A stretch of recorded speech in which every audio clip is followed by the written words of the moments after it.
Frog prince. खूप वर्षांपूर्वी जेव्हा इच्छा सहज पूर्ण व्हायच्या तेव्हा एक राजा आपल्या सुंदर मुलीसोबत राहायचा. ती खूप सुंदर आणि प्रेमळ होती, म्हणूनच राजा तिला जे हवं असायचं ते सगळं काही सदैव द्यायचा. बाबा, मला जुन्या खेळण्यांशी खेळून कंटाळा आलाय. मला नवीन खेळणं हवं. अगं माझ्या बाळा, तू अनमोल आहेस, म्हणून मी तुला असं अनमोल खेळणं देत आहे जे माझ्या आजोबांनी मला लहानपणी दिलं होतं. राजाने सोन्याचं कपाट उघडलं आणि एक चमकणारा चेंडू काढला. वाह! हा चेंडू घे. लक्षात ठेव, हा आकाशाखाली अगदी सूर्यासारखा चमकेल, पण हा खूपच अनमोल आहे. हा कधी म्हणजे कधीही हरवू नकोस. आभारी आहे बाबा, तुम्ही जगातले सर्वोत्तम बाबा आहात.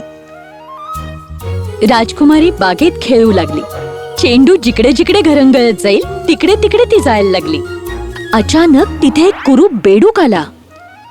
याक! लांब जा घाणेरड्या बेडका. मी तुला झुडपा मागून पाहिलं आणि तुझं सौंदर्य पाहून आश्चर्यचकित आहे. तू मला तुझा मित्र बनवशील का आणि तुझ्यासोबत खेळू देशील? हा? तू अशा प्रकारचा विचारही कसा करू शकतोस? मी तुझ्यासारख्या घाणेरड्या बेडकासोबत खेळणारच नाही. मी जगातील सगळ्यात सुंदर मुलगी आहे. मी एखाद्या घाणेरड्या वस्तू बरोबर का खेळू?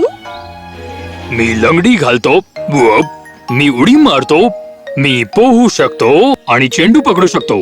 मी खेळण्यासाठी अगदी योग्य आहे. घाणेरड्या बेडकाला स्पर्श करण्याऐवजी मी एकटीच खेळेन. वैतागून राजकुमारी त्या बेडकापासून आपली सुटका करून घेण्यासाठी महालात आली. दुसऱ्याच दिवशी ती चेंडू सोबत खेळायला आली. तिने विहिरीजवळची लिंडन झाडाखालची एकांतातली जागा निवडली. किती शांत आणि मोहक जागा आहे ही. तो भयंकर बेडूक मला शोधू शकणार नाही. राजकुमारी चेंडू सोबत खेळू लागली. ती तो वरती फेकायची आणि झेलायची. असं करताना सूर्यप्रकाशात तो चेंडू झळकायचा, त्यामुळे तिच्या डोळ्यासमोर अंधेरी आली. तो चेंडू राजकुमारीच्या हातात न पडता खाली पडला आणि विहिरीच्या काठावर टप्पा पडून विहिरीत घरंगळत गेला. अरे देवा, माझा सोन्याचा चेंडू. अरे माझ्या देवा, हे खूप खोल आहे. मला दिसतही नाही माझा चेंडू या खोल विहिरीत कुठे आहे. राजकुमारी खूप रडली, जणू काही तिला तो चेंडू कधी मिळणारच नाही. आणि ती रडताना तिने एक आवाज ऐकला. तू का रडतेस राजाची मुलगी? तुझ्या रडण्याने तर दगडालाही पाझर फुटेल. राजकुमारीने आवाजाच्या दिशेने पाहिलं. ओ, तू आहेस कुरूप बेडका? मी रडत होते कारण माझा सोन्याचा चेंडू या विहिरीमध्ये पडला आहे. चिंता करू नकोस, मी तुला मदत करू शकतो. पण तू मला काय देशील जर तुझा चेंडू मी परत आणून दिला तर? तुला जे हवं ते, प्रिय बेडका. माझे कोणतेही कपडे, माझे मोती, माझे दागिने किंवा मी घातलेला मुकुट सुद्धा. तुझे कपडे, तुझे मोती आणि दागिने आणि तुझा मुकुट माझ्यासाठी नाहीत, पण तू जर माझी मैत्रीण होशील, मला तुझा सोबती करशील आणि माझ्याशी खेळशील, तुझ्या बाजूला तुझ्या सोबत तुझ्या मेजाजवळ बसू देशील आणि तुझ्या ताटातील खाऊ देशील, पेल्यातून पिऊ देशील, तसेच अंथरुणात झोपू देशील, जर तू मला ही सगळी वचनं देशील तर मी पाण्यात खाली उडी मारेन आणि तुझा चेंडू बाहेर काढून तुला आणून देईन. त्या कुरूप बेडकाच्या इच्छांची यादी ऐकल्यानंतर खरं तर राजकुमारी वैतागली होती. पण आपला सोन्याचा चेंडू परत मिळवण्यासाठी तिने बेडकाशी व्यवस्थित बोलायचं असं ठरवलं. हो रे हो, मी सगळी वचनं देईन तुला जी हवी ती, पण जर तू माझा चेंडू आणून दिलास तर. राजकुमारीचं वचन ऐकल्यानंतर बेडकाने लगेच खाली उडी मारली. थोड्या वेळाने तो परत आला आणि त्याच्या तोंडात चेंडू होता. त्याने तो गवतावर फेकला.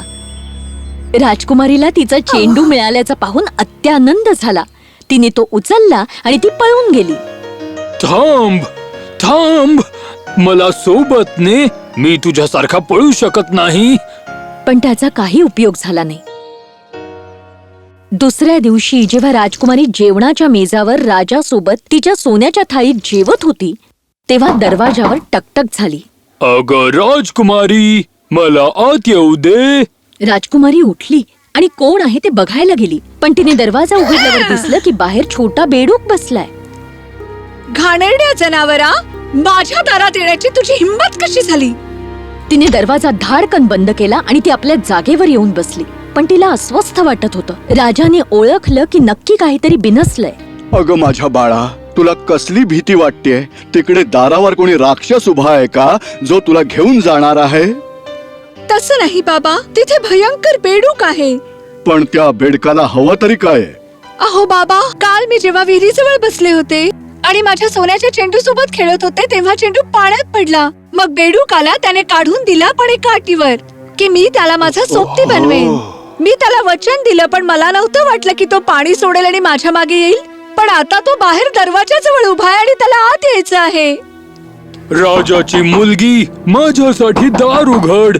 तू मला वचन दिलं आहेस. जर का तू वचन दिलं असशील तर ते तुला पाळावंच लागेल. जा, दार उघड आणि त्याला आत घे. मग राजकुमारीने दरवाजा उघडला. बेडकाने आत उडी मारली आणि तिच्या मागे येऊ लागला. तो तिच्या खुर्चीपर्यंत गेला. आभारी आहे राजकुमारी. मला तुझ्याजवळ बसण्यासाठी उचलून घे. राजकुमारीने त्याच्याकडे रागाने पाहिलं, पण नंतर वडिलांचा रागीट चेहरा पाहून तिने त्याला वर उचलून घेतलं. आता आपण सोबत जेवू शकतो. राजकुमारी नाईलाजाने जेवण करत होती आणि बेडूक हावरटासारखा खात होता. कृपया मला आणखी थोडं सूप द्या. असलं काही या आधी माझ्या पोटात कधीच गेलं नाहीये. बेडकाने सुपाची वाटी फस्त केली, पण राजकुमारीचा घास मात्र घशात अडकला. आभारी आहे राजकुमारी. मी आता खूप खाल्लाय आणि आता मी थकलोय. तू मला तुझ्या खोलीत घेऊन चल. तुझं रेशमी अंथरूण तयार कर आणि मग आपण त्यावर पडू आणि झोपी जाऊ. खूप झालं. तू आता मुकाट्याने निघून जा, कुरूप कुठला. माझ्या प्रिय मुली, हे शब्द राजाच्या मुलीच्या तोंडी शोभत नाहीत. तू बेडकाला वचन दिलं आहेस तेव्हा तुला ते पाळावंच लागेल. राजघराण्यात जर कुणी कुणाला वचन दिलं तर ते त्याला पाळावंच लागतं. ही आपली परंपरा आहे आणि तिचा मान ठेवलाच पाहिजे. तिने आपल्या एका बोटाने आणि अंगठ्याने बेडकाला उचललं आणि त्याला ती वर घेऊन गेली आणि एका कोपऱ्यात टाकून दिलं. तू पूर्ण रात्र इथेच राहा, नाहीतर उद्या मी तुला घनदाट जंगलात फेकून देईन. मी थकलो आहे आणि तुझ्याप्रमाणेच आरामात झोपू इच्छितो. मला वर घे, नाहीतर मी राजाला सांगेन. भयंकर बेडूक कुठला. तिने त्याला उचललं आणि ताकदीने भिंतीवर आपटलं. तो खाली पडला आणि जागीच मरून गेला. हा, उठ मूर्ख बेडका, नाटक बंद कर आता. राजकुमारीने त्याला बोटाने डिवचलं, पण तो दगडासारखा झाला होता. हा खरंच मेला की काय? अरे माझ्या देवा, आहे मी काय केलं? कृपया उठ बेडका, माझ्या असभ्य वागणुकीबद्दल मला माफ कर.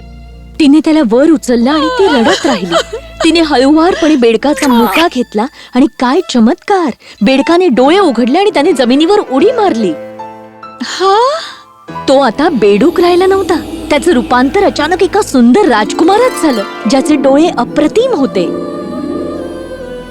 बाप रे, तू कोण आहेस? छोटा बेडूक कुठे आहे? काळजी करू नकोस, मीच तो बेडूक आहे आणि आता मी राजकुमार आहे. मी तुला सगळी कथा सांगेन. मी जेव्हा माणूस होतो तेव्हा खूप धूर्त आणि घमेंडखोर होतो. एकदा मी जंगलात शिकार करत होतो, प्राण्यांना मारत.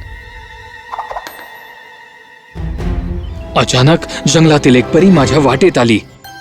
अरे निर्दयी माणसा, हे प्राणी काही तुझी खेळणी नाही तुझ्याशी खेळायला.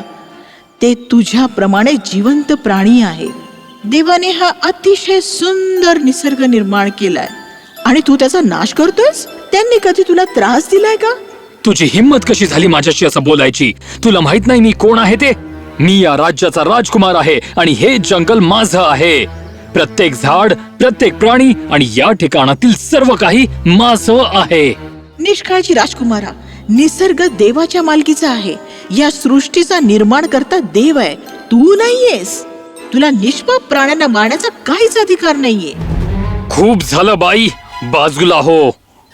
अचानक जंगलातील परी एका मोठ्या आणि उंच स्त्रीत रूपांतरित झाली. तिला पाहून राजकुमार खूप घाबरला. घमेंडखोर माणसा, मी तुला छोटा बेडूक होण्याचा शाप देते. मग या जंगलातील साप तुझी शिकार करतील, अगदी तसंच जसं तू हरणांना खाण्यासाठी मारतोस. लगेचच राजकुमार एका बेडकात रूपांतरित झाला. ओ, तू माझ्या सोबत हे काय केलंस? मी माफी मागतो जंगलपरी, मला माफ कर. मी तुला वचन देतो की कधीच निसर्ग मातेला नुकसान पोहोचवणार नाही.